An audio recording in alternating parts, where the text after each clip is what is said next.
pari tangan sing arep tangan sing mburi ngene matak peyo sing kenek. Aduh.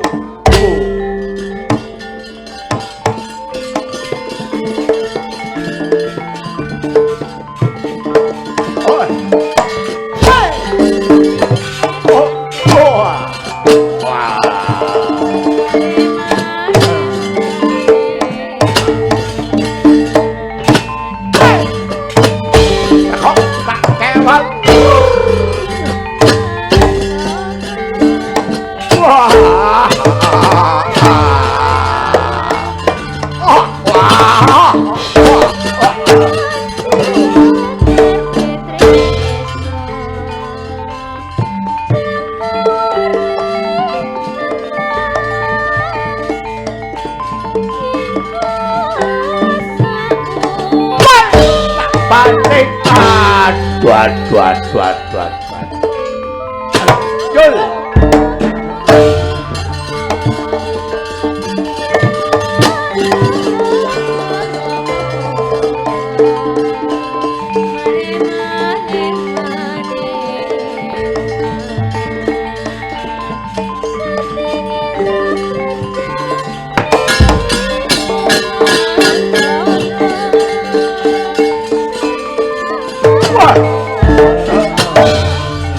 Kejungkir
adem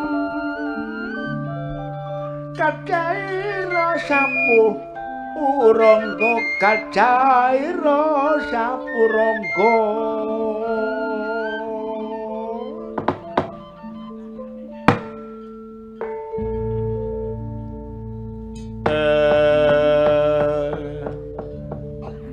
ladalah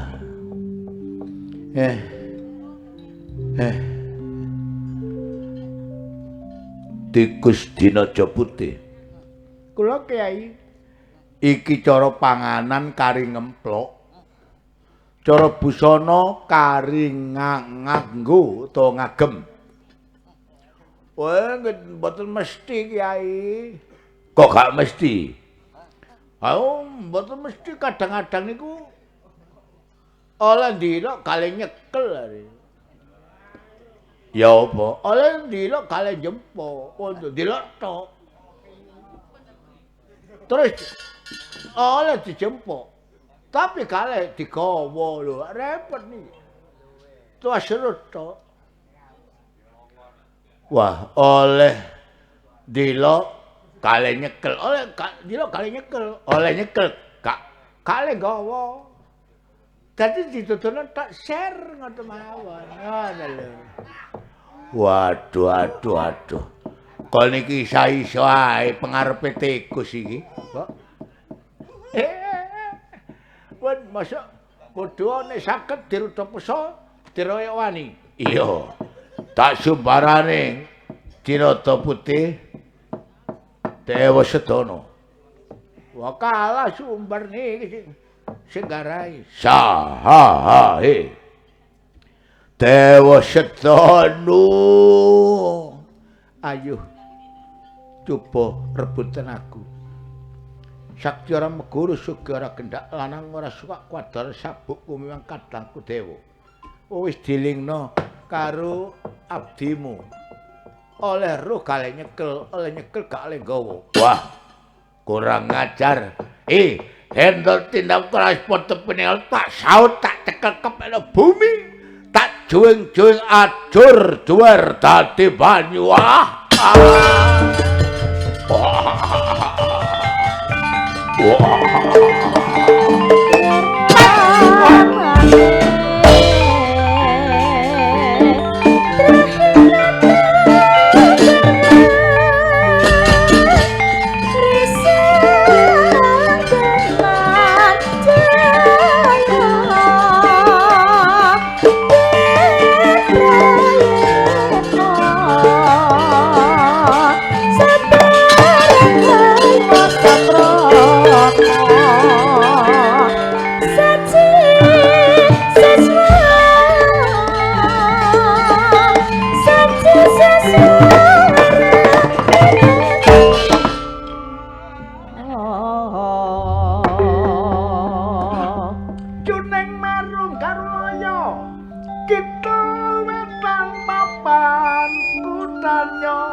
Kutha Mangendralaya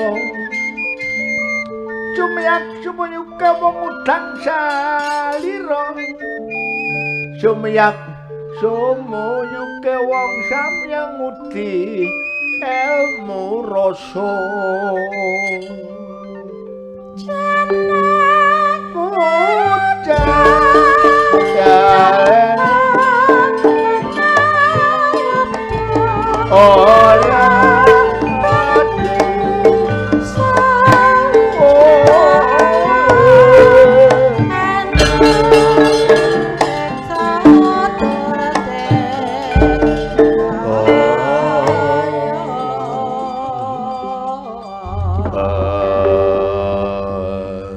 ayar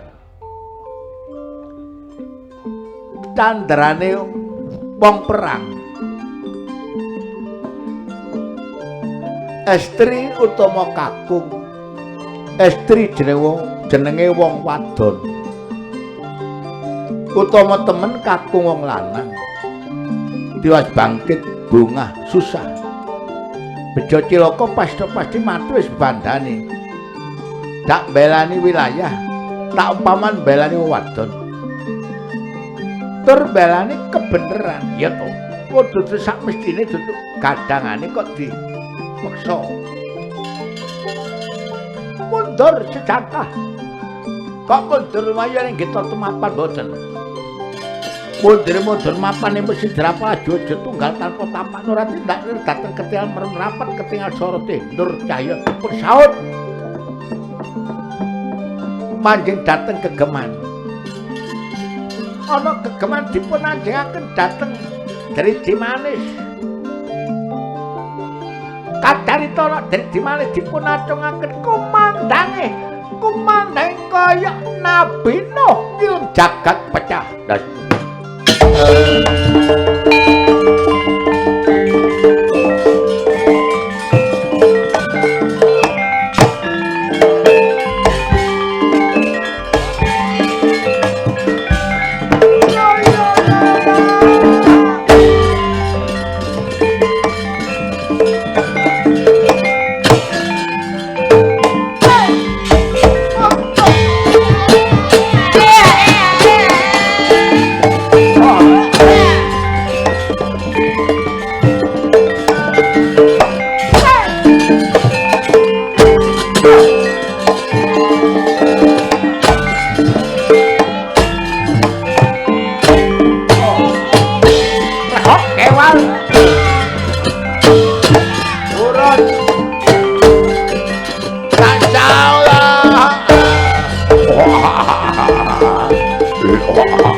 Betari Sri.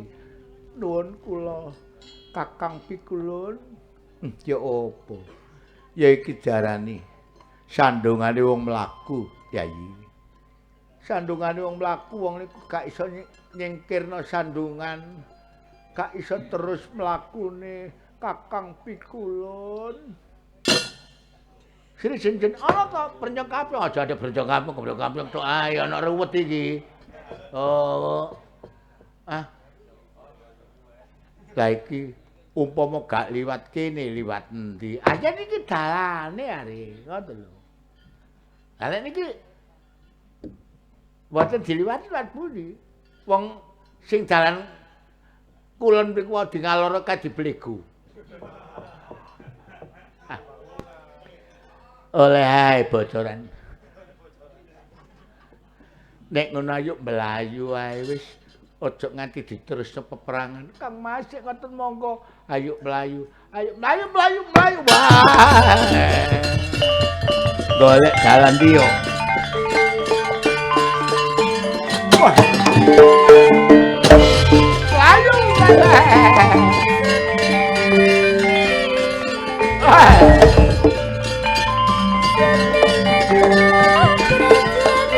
Wah.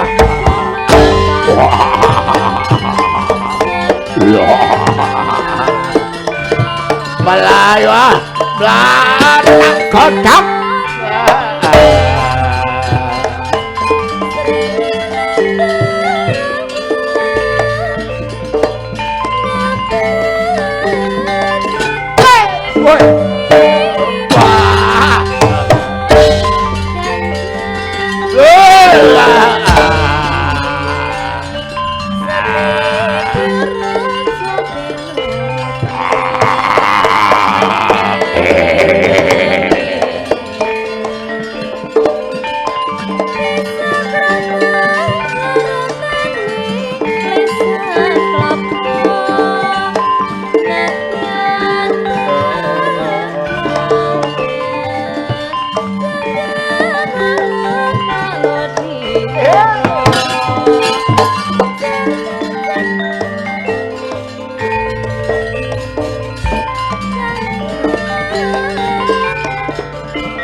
Biru kelap-kelap manon peteng ketingal samya ayam belawur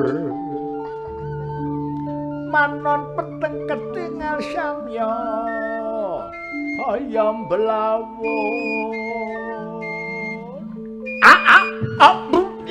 ola pokoknya gua lah biasa ngoten. Iya biasanya gak biasa iki. Ngono ngerti ya? Delok Dewa Sedana Melayu. Lah niku enten sing mboten saged mlajeng glondong tok. Iya, Sri Gundul. Oh, gak butuh resek-resekan niku. Waduh. Lah niku tunggal Sri Konceng Sri jenjen Sri Gundul. Wah, sing tak butuhne iki kumalaning donya. Ngono. Ngerti? Karo Mbok Sri. Waduh. Melayu wong wadon kabotan Gelung. Dipun siseti niku gelunge di gelung patrembelan dicucuki. Napa niku jubel kenger. Wis kok niku ngomongmu blakrak.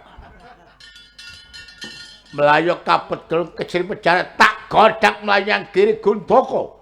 Kiri gunung Guntoko lalan wah tak kakak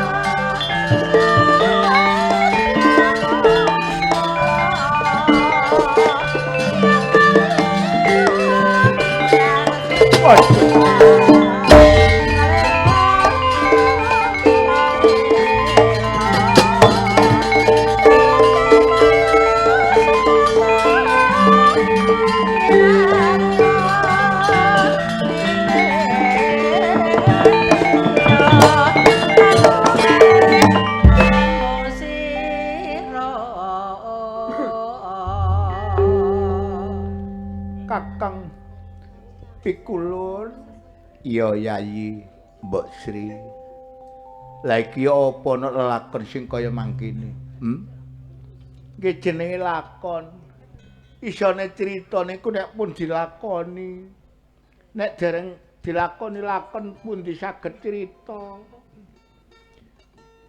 la iki mang sing garai gak semayanan iki ya napa maksude?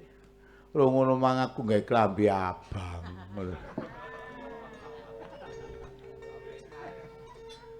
Panjenengan iku reko-reko ngene kok sing banyol ae. Ya apa iki?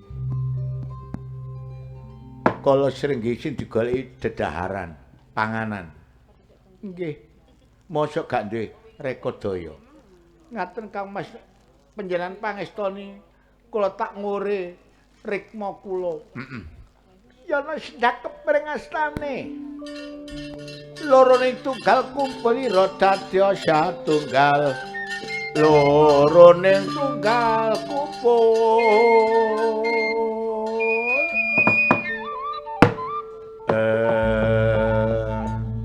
Mendel Sri Kumalaning rejeki. Emut ngrekod daya damel. Rekod dayane kala Srenggih saged leren kendel boten bujung lampahipun Dewa Sedanapa dene Sri. Rikma dipun ore eko nemplek bumi nganakno cecukulan.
Gusti Rada Putih. Nggih Kyai.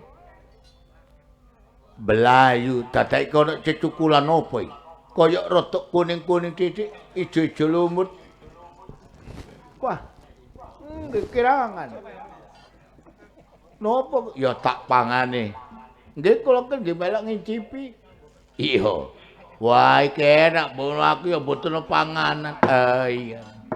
Kacarita. Kala srenggi nedhat cecukuran sing sampun dipun siagaken ta dipersiapaken asale ure rikmane Betari Sri ya Mbok Sri kumalane ngrejeki.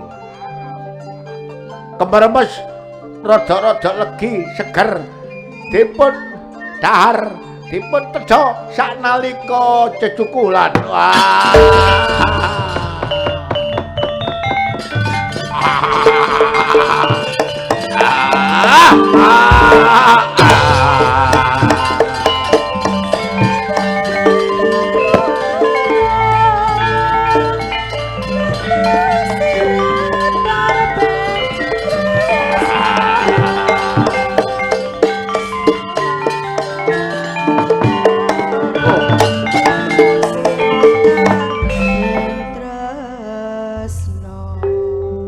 Lho, iki wong tak pangan sing sik nom pucuk legian kok ana sing tambah luwih gedhe iki.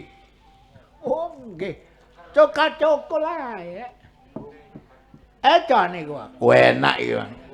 Oh, nggih kula eling kaya diteri niku wau Pak Eko utawi Mas Eko.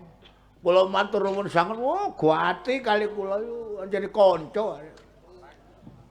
Kanca nggih. Napa wae brengose jaga didinggo cicik dadenan pantese niku. Kula wae diteri napa mawon pun kuwata pun. Matur nuwun Mas Eko. Kenal aku niku, kenal kanca kula kok. Iya. Mbok kene iki nek diteri panganan jare kancane. Oh, kula sing kula wedeni mek kucing tok. Kucing. Sing kon wedeni kula petuk kucing wis mesti amblas ya. Waduh. Ya ejane cukulan seger. Legi-legi titik. Lah sing cek kacukul enak ngono ndare sing wis tuwek ngono iku. Wah nek ngono tak pangane nek ngene iki wah tak pangane ya.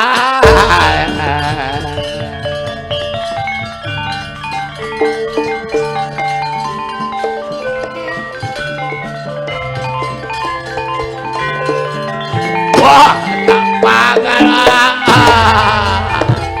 Aduh. Loh. Sing kupokak siji lho.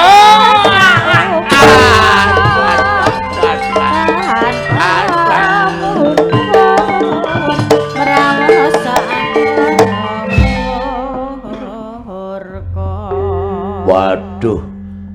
Tikus Jinata Putih. Wong sik kaya ngono. Kemrusune enake gak karuan dadak iki siungku delok pokak siji.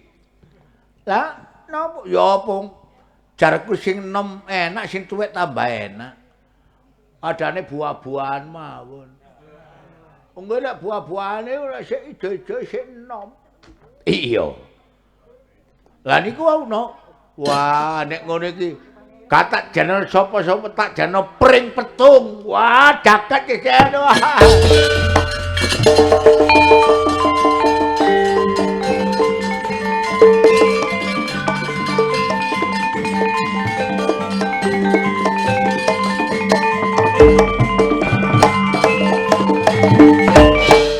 Pring petung. Iya. Lah nek sik bunge kok, waduh. Disambel terasa enak ya. Kulino aku dikelo ya enak gak karuan. Napa malih ditataraken ndok niku waduh. Jangan bung ditataran ndok. Lah kan nome enak anggitku tuane tambah enak alot siungku pokak siji ya Jinata. Oh. Ngono ae. Nek buah-buahan milih sing tuwa. Tapi lek kenalan karo arek golek sing enom. Wah niku iki gara. Wah, tak godak pupuk gak durung ado. Wah.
dewa-dewane padha nonton tangkeping Baratayuda.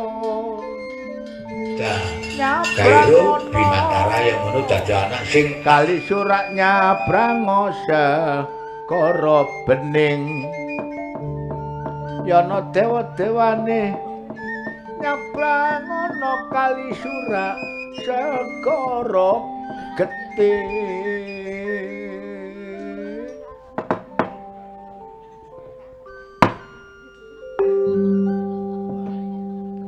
Sri kula Kakang Pikulun nek ngono ayo mata aji Makdun Sarpin nggih dipun tumpangi aji Cathit pun kesupen Kakang Pikulun aji Sepi Angin iya telu-telune dirapal ayo sun matekon aji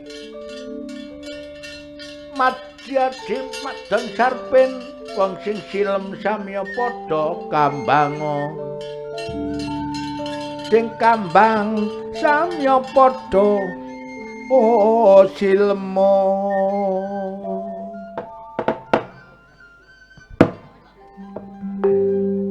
ayar kocak padarita sang Bathari Sri napa dene Dewa Sedana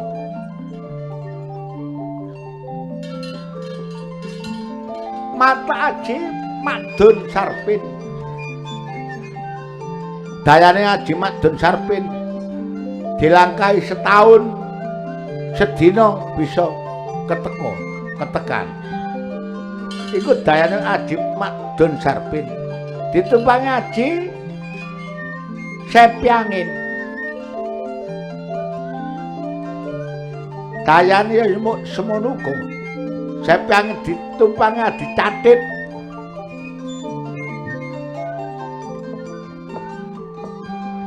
saking mandine rapalan Dewa Sedana Bathari Sri Sri Kuncung Sri Jenjen Sri Gondol saanjatan kaya nganut lakon angin kawontenipun Kala Srenggi kanthi Kejinada gak iso goleki tambu parane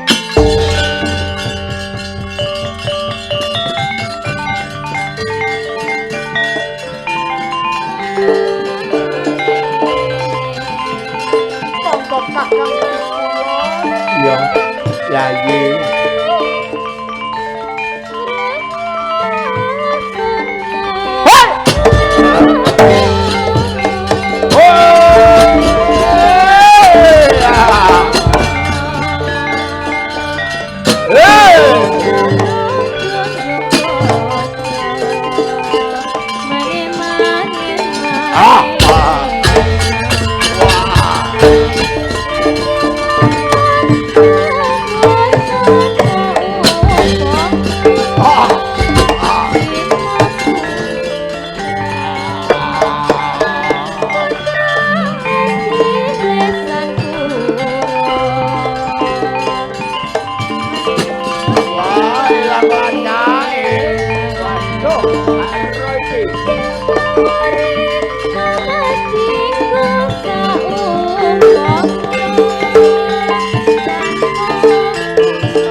Wah, kelangan lacak iki.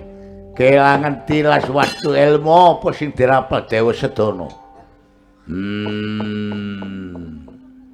Waduh, sak serpetan, Dek. Mata aji tetel kocor paling. Blakrak. Aja apa tetel kocor iku. Mboten napa niku? Sepi angin. Oh nggih, sepi angin nek gak salah ditumpangi Aji Pak Dun Sarpin sak serpetan. Dilakon setahun nek Aji niku sak kedepan nduku mriku ae. Iya. Lakon Aji ketan kucur mang Aji apa? Ha niku walike Aji sepi angin wau, ngono lho. Tetel niku lak pliket ta. Wong asale ndek beras ketan. Mangkane di buru-buru pancet manen mriku. Lah kocor itu digoreng ngangge lisa. Ngono. Dudu lisane lengo lisane iki temenan. Pak, bar dianggo gurih dadi dicekel mrocot tapi nggih pancetane mriku kandel nggih ketan wae niki. Gombal ngono niku. Bu. Ki ndi ana Aji ketan kucur. Wah, nek ngono jarene kelangan lacak iki. Dinata. Nggih kersane kiai, terus mule kiyaine. Aku krungu pancen mudune Dewa Sedana kan Mbok Sri iki nyanggone negara Sumedang Kamulyan. Ana ngersani Prabu Sri Makukuhan ya Sri Mahapuhung. Ayo dibudali nanggone. Wah, nanggone negara Sumedang Kamulyan. Aja takon to ya.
Sri kula Kakang Pikulun mari Panca Bakah ongkep digodhak buta kala srenggi kersanipun Kakang Pikulun ngene ya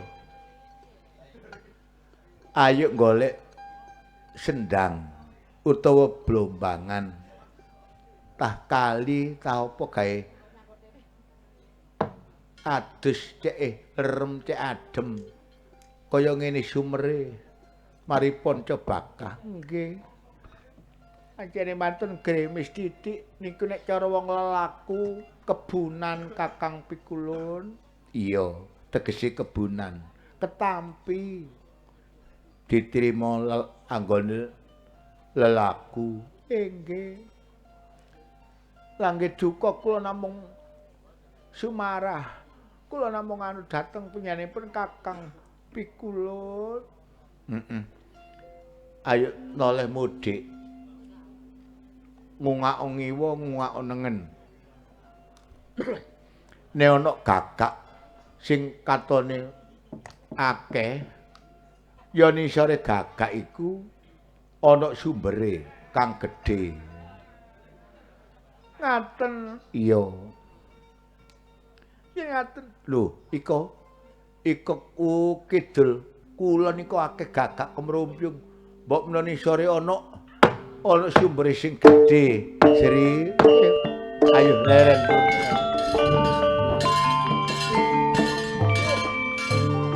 Ayo.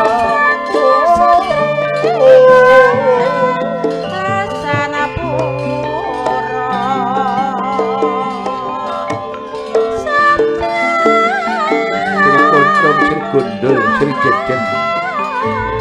Ayo derek aku.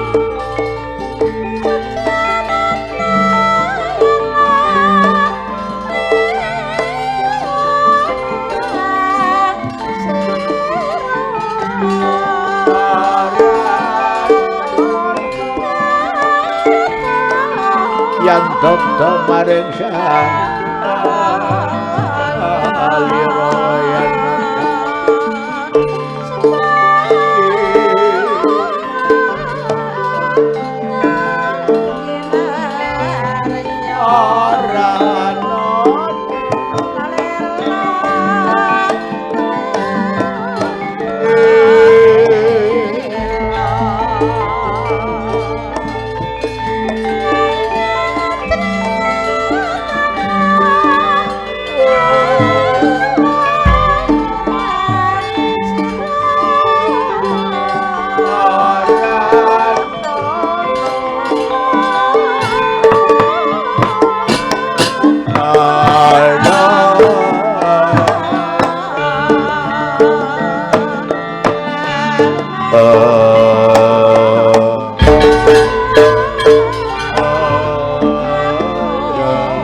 Layeta manungsa aja salah muna-muni tan kena kinaya ngopo kodrat gak bisa diweradati. Bebasan tiwas bangkit bunga susah becet cilaka pasti bejana pati ora kena diwangani panas barang panese mboten ati sing eling. Tetulung wong sadurunge tiba ora ana wong bisa tetulung sadurunge tiba. Lah yen ana bisa tetulung sadurunge tiba wong jange blai lak disingkiri.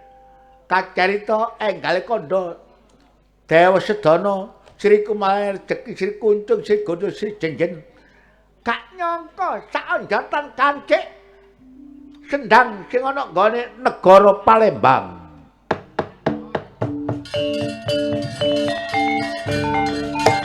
Ayo Sri nggih Kakang Pikula iya.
Kancik negari pundi? Aku dhewe gak eruh. Sri Gondol, aku nek ndelok plakat emang iki kancik negara Palembang are. Palembang. Palembang? Iya. Lah kok iki adohe gak krasa iki, Mang. Iki ana sendang. Mula saka iku Sri Kuncung Rekodaya aja nganti kawistara konangan wong negara Plembang. Nggih, lah nek ngoten, Mbah Reka. Dadi apa aku dak ngerti, aku tak dadi Bader Bang Sisik Kencana. Aku tak lumban, aku tak anjur nggone yaiku sendang iki. Sedeng kula ngingaten dados ulam Bader Sisik Kencana. Iya, kaya mangkono. Yayi yana mujaring saliraya nada. Naranono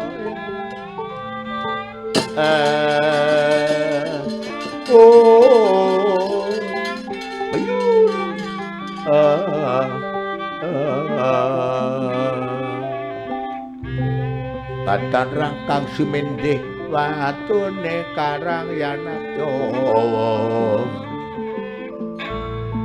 yanora nono jalira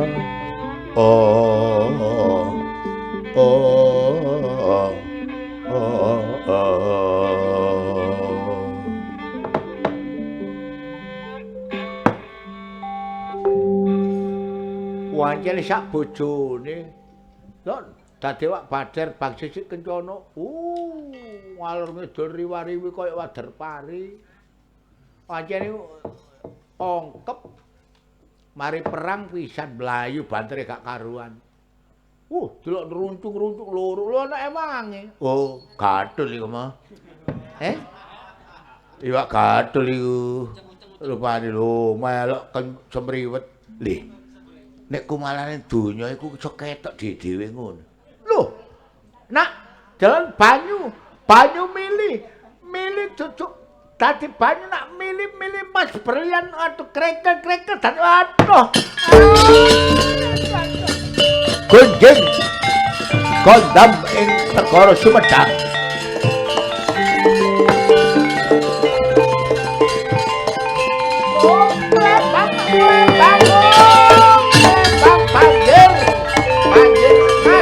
Berlian wedi-wedi dadi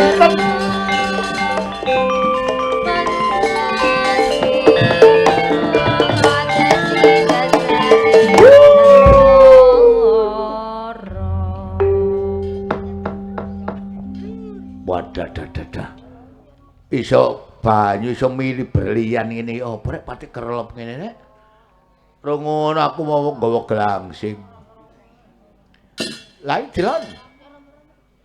Wedi-wedi dadi inten patik kerep patik iya nggone Plembang. Lah iki waduh. Lah ya apa ya iki nek dayane iki mang mustikane donya, mustikane rezeki lho delon lho. Lah iki aja sampe ketara kon dadi apa kira-kira? Ya mbuh nek Kakang Sri Kuncung, aku tak dadi tekek ae wis nek ngono gak apa-apa. Dadi tekek. Aku tak dadi kodhok ae wis nek ngono. Dadi kok kodhok iku pira sine? Nomere kodhok 10. Lakrak kon iku ya. Kodhok kaya 10 ya. 12. Lho 12 kaya jaran ah. Wis nek ngono ayo singitan aku nang sawah kono nang kono jero jagung iku aku tak dadi ya aku tak modek ngene gawa aku hotok teke aduh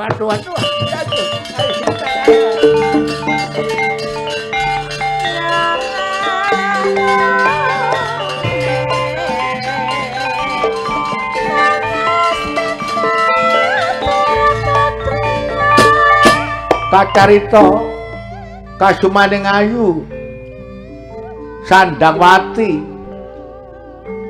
dasar putri pridak-pridak kaya lo kepedukan kaya kidak menjangan kepiran kadep dateng banceki wonten keputran ing keputren negara Palembang.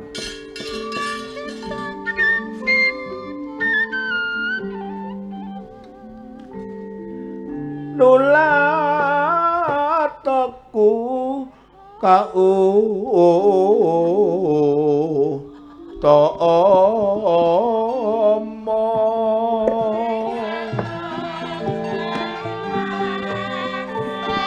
wani ilai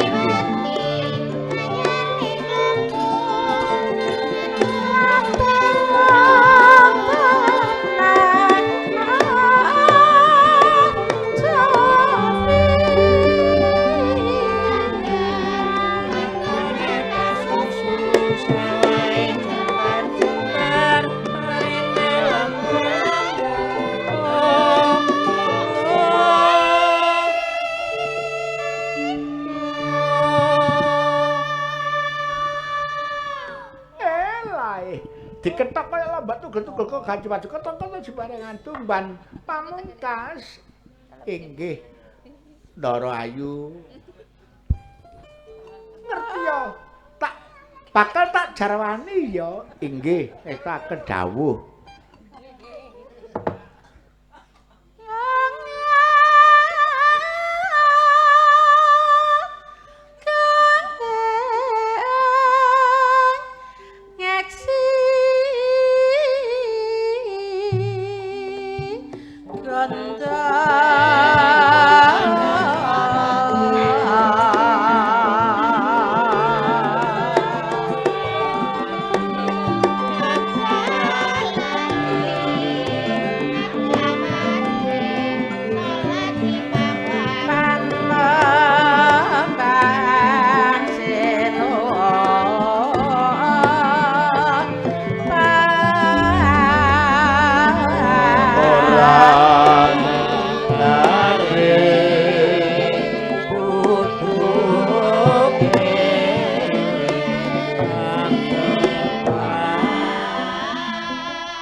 Wancinipun sampun lingsir dalu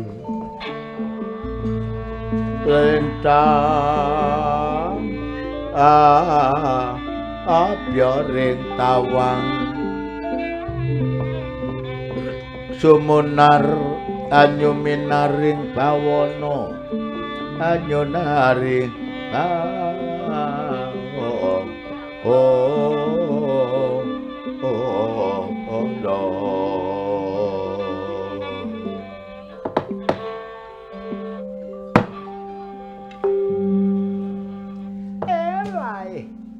diketok kaya lombok tugel-tugel kaya galengan dipadu kotos-kotos diparengan tumban mungkas nuringge Ndara Ayu apa gak krungu kabar gondame negara Palembang inggih kula piyambak nggih sampun kepireng pawartos banyu sing saka Sendang iku lho tak gak rupa banyu biasane lak banyu bening klonang klaning saking beninge sampe tonton-tonton ijo. Lho saiki kok banyu sing teko Sendang. Idek keputel niki mili berlian. Inggih. Mas. Prot bintang lantaan inten wedi-wedi padha dadi mutiara mutatuh.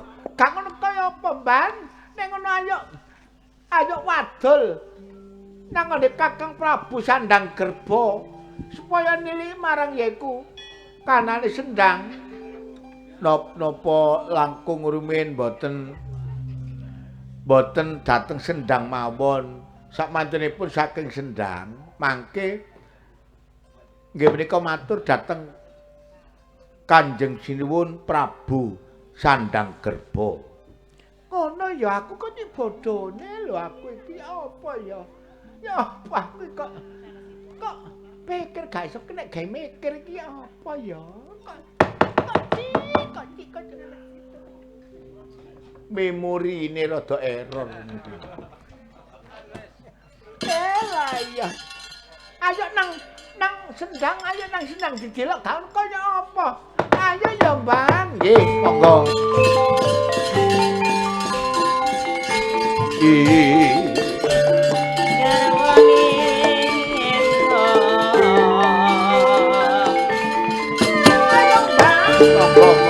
kula dherekaken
banyu milih samya padha kandheng lung-lungan padha pentelong kira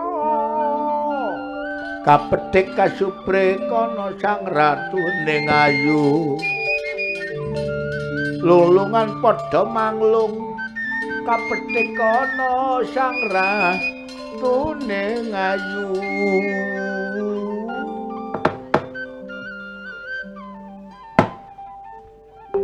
Kotok kotok kotok kotok kotok kotok kotok.